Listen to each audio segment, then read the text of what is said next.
Hello friends, आज हम बात करेंगे हिस्ट्री क्लास 7। हमारा टॉपिक है Mughal traditional of successions.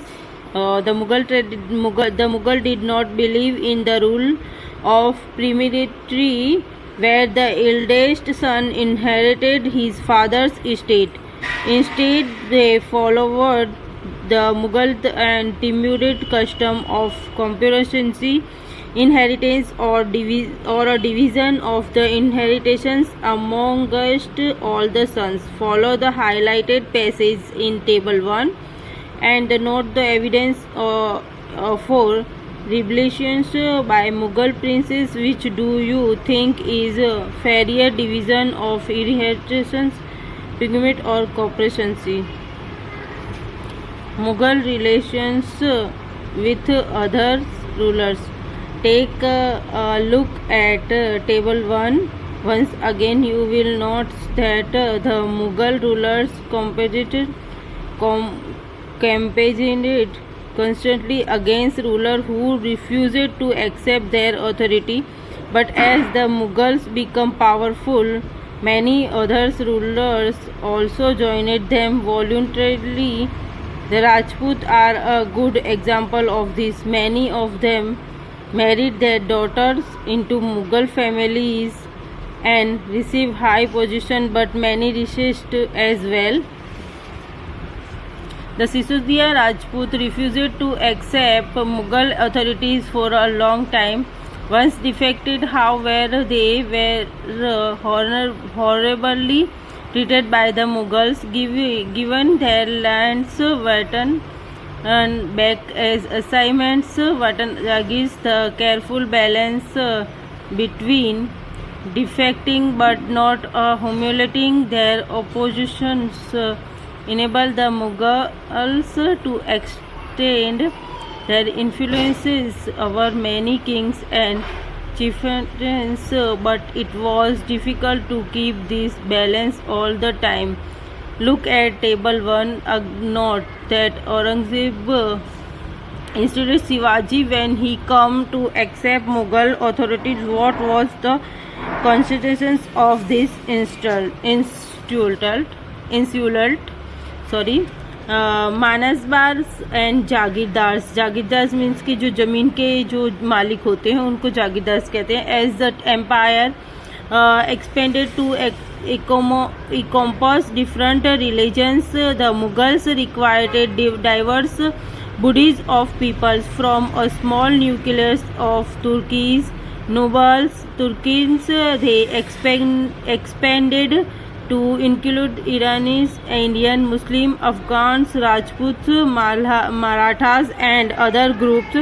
These who joined Mughal service were enrolled as Manasbar. The term Manasbar and Jagirdars as the empire expanded to encompass different regions, the Mughals required diverse bodies of people from a small nucleus of Turkish nobles. Turins they expanded to include Iranis, Indian, Muslims, Afghans, Rajput, Marathas and other groups. These who joined Mughal service were enrolled as Manasdar. The term Manasdar refers to an individual who holds a mansab, meaning a position or rank. It was a gradual system used by the Mughals to fix rank, salary and military responsibilities. Rank and salary were determined by numerical value called Zat. The higher the Zat, the more prestigious was the noble's position in court and the largest his salary. The Manasdar's military responsibilities require him to maintain specified number of sawar or cavalrymen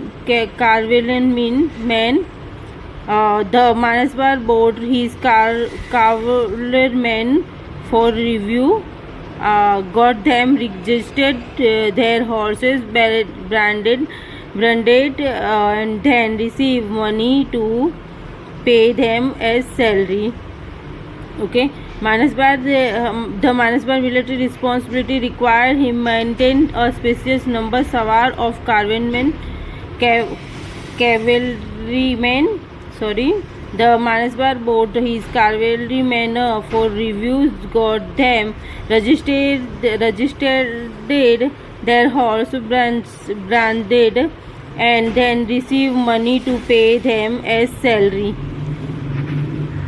Manasbar received their salary as revenue assignment, college jagirs which were somewhat like equats, but unlike Mukutis, most Monasdar did not actually reside in or administer their jagirs. They only had rights to the revenue of their assignment, which was collected for them by their servants. The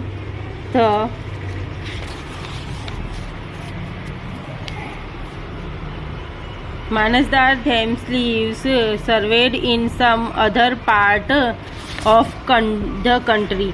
In Akbar's regions, these jagirs were carefully assessed so that their revenues were regularly equal to the salary of the Manasbar. By organizational reasons, this was no longer the case, and the actual revenues collected was often less than the granted sum. There was also a hug increase in the number of Manasdar. Akbarnama and Ain-i-Akbari. Akbar ordered one of his close friends and countries, Abul Fazl, to write a history of his region. Abul Fazl wrote a 3-volume history of Akbar's regions, titled Akbarnama. The first volume dealt with Akbar's ancestors, and the second volume recorded the events of Akbar's region. The third volume is the Ain-i-Akbari. It deals with Akbar's administration's household, army, the revenues, and the geography of his empire. It also provides rich details about the traditions and culture of the people living in India. The most interesting